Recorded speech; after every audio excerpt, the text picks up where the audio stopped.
There is no way we as South Africans are going to stop Africans coming to South Africa. No way.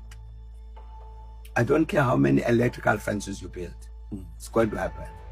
Answer the President Thabo Mbeki. President Thabo Mbeki has always been a denialist of what works.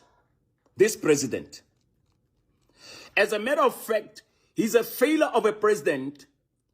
And I don't understand why they are building that university or whatever institute of leadership, maybe to maintain his legacy. Legacy of failure. We are living through the failure of the legacy of Thabo Mbeki now.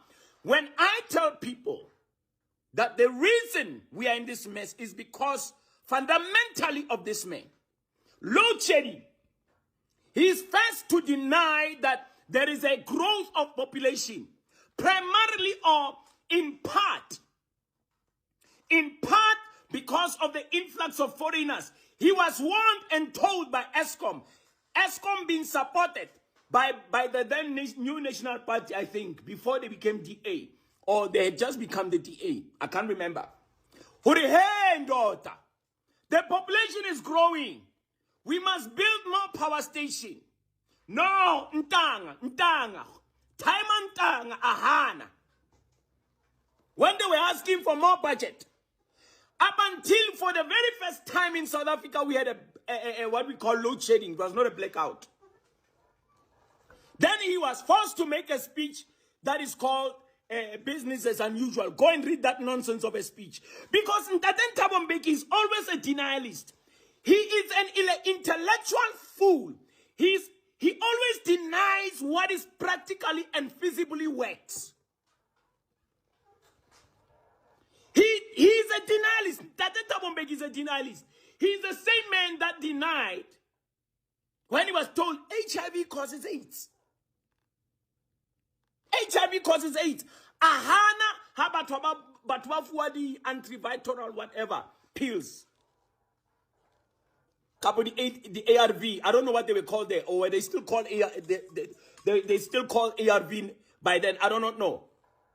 Ahana, and there was a massive death, unaliving of many people, of things that could have been prevented if finances were released to combat this thing, I mean, AI and 8. When Zuma came into power, then he did that funding, and then the problem was minimized or solved. Thabo Mbeki has always been a denialist. My father tells me, and he's another timer also says the same thing. They don't like him. They don't like Thabo Mbeki.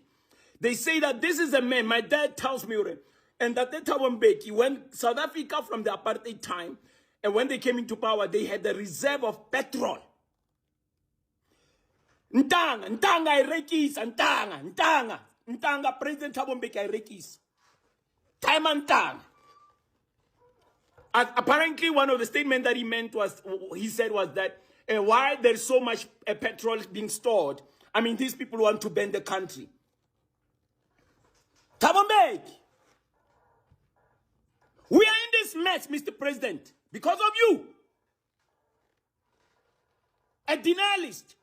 He was told, hey, your national commissioner, the late Ndate Jackie Slaby, I think he's part of the body of Interpol by then.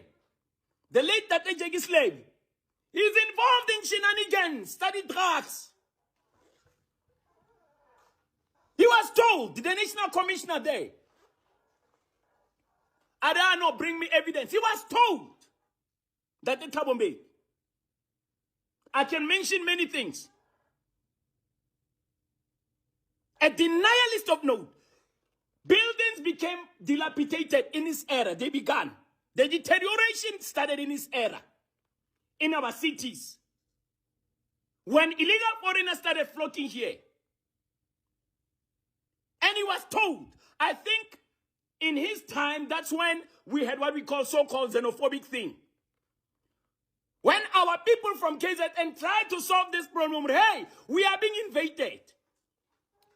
He's simply telling us that we should allow this nonsense to continue at the expense of the taxpayer. We are trial of Thabo Mbeki. We are trial of Thabo Mbeki. We trial my South Africans. Dear Mr. President, continue to enjoy your pension, your new Institute of Learning, whatever, leadership, and that buckskin of and take pictures of Thabo Mbeki and enjoy your pension and take pictures of her with that buckskin of a camera. Oh, Pumagit, and allow South Africans to deal with this problem of illegal foreigners as best as they know how and what works. And allow South Africans to chart their future. You were president, you failed. You were recalled by your own party. How we should move forward. If you want to know this man failed, ask Bra Ike. Bra Ike Kumalu will tell you. All of faith you owe. Ndato faith you Ndate Thabo Mbeki. He should sit down, ahlale phansi, and enjoy his pension. With all due respect. By the way, Minister Kodongwana, because he was answering that question, is right because it is heavy on the taxpayer. That Mbeki has always been a denialist. Even the budget minister Kodongwana has to admit that illegal foreigners are really costing us and they are a burden on the taxpayer. We are enough.